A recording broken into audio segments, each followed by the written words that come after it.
Hello everyone, I am Qadesh Flalgus, and today I'm going to talk about antibiotic resistance, and this is our final presentation of the course Chemistry 160. So here you go. I'm going to share my screen with you guys.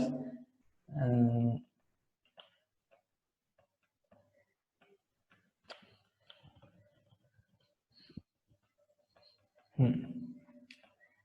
Antibiotic resistance.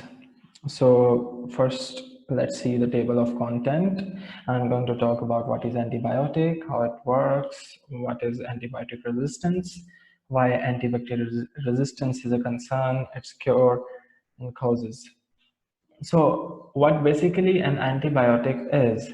Antibiotic, also known as antimicrobial drugs, are drugs that fight infectious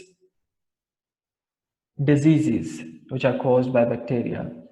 Its historical background is, as we all know, that Alexander Fleming discovered the first antibiotic penicillin in 1927. And after the first use of antibiotic in 1940s, they transformed medical care dramatically and reduced illness and deaths from infectious diseases. The term antibiotic originally referred to natural compound produced by a fungus or another microorganism that kills bacteria and causes diseases in human beings. Some antibiotics may be synthetic compounds. Today, mostly synthetic antibiotic is being used. And technically, the term antimicrobial agent refer to both natural and synthetic compounds. However, many people use the word antibiotic to refer to both.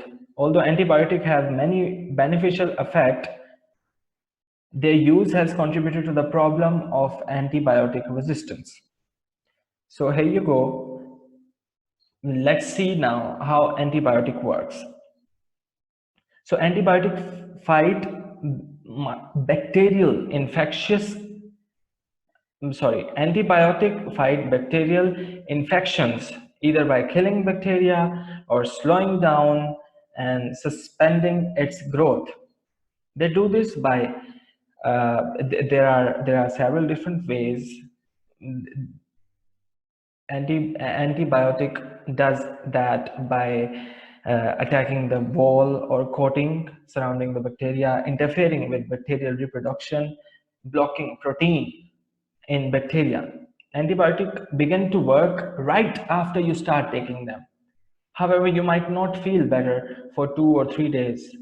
How quickly you would get better after antibiotic treatment varies. It also depends on types of infection you are treating.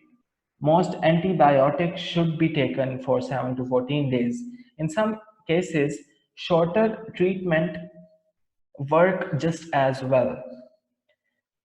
Your physician would decide the best length of treatment and correct antibiotic type for you. Even though you might feel better after a few days of treatment, it's best to finish the entire antibiotic course in order to fully resolve your infection. This can also help prevent antibiotic resistance.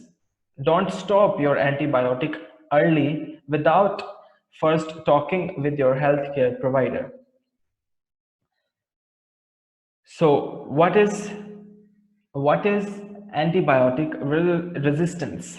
Antibiotic resistance.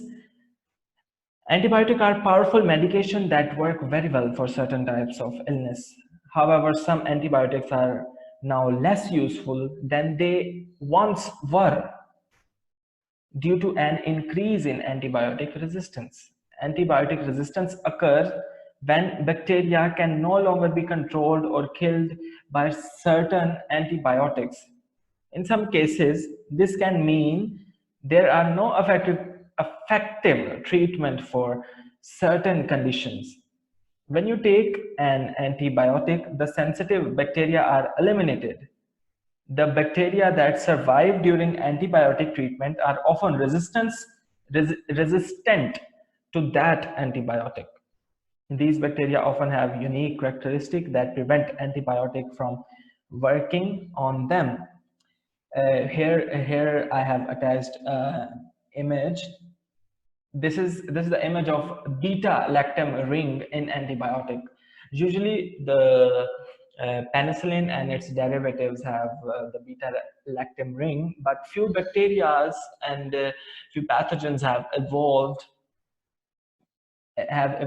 and they now can make an enzyme known as beta lactamase, which can inhibit the activity of beta lactam ring, and hence that bacteria is no longer responding to the antibiotic which are having the beta lactam ring.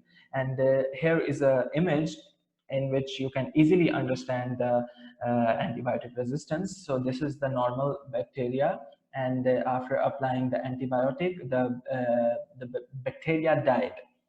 But there are certain different types of bacteria. Like there are thousands of bacteria having mutations in it, and if a mutation accidentally happens to particular area of DNA, which would change its conformation on which the antibiotic was supposed to attack, then this bacteria would be resistant to the antibiotic. So here we can see that mutant type is not being affected by the antibiotic, and they are being produced in bulk quantity.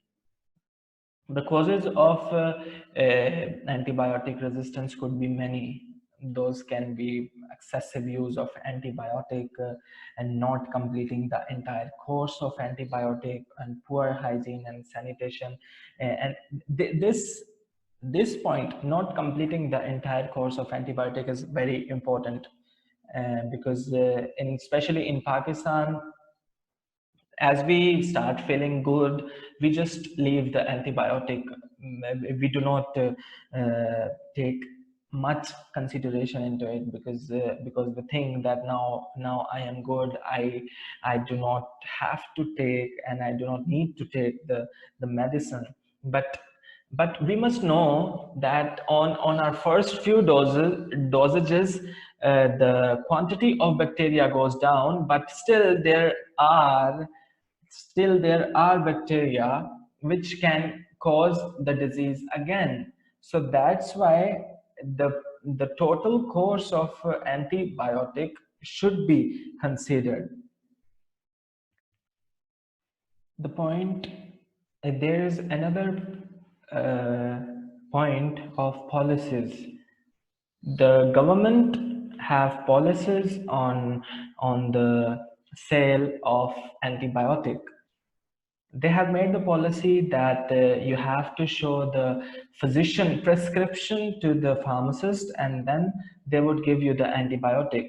A lot of countries enforce this law, but in Pakistan, as we know, that law enforcement is not that much active, and people just go to the pharmacy and they tell them that I have like ABC disease, and just give me some medicine, and the person in the pharmacy would just give them antibiotic, and they would just take it, and they say, yeah, now I'm feeling very well.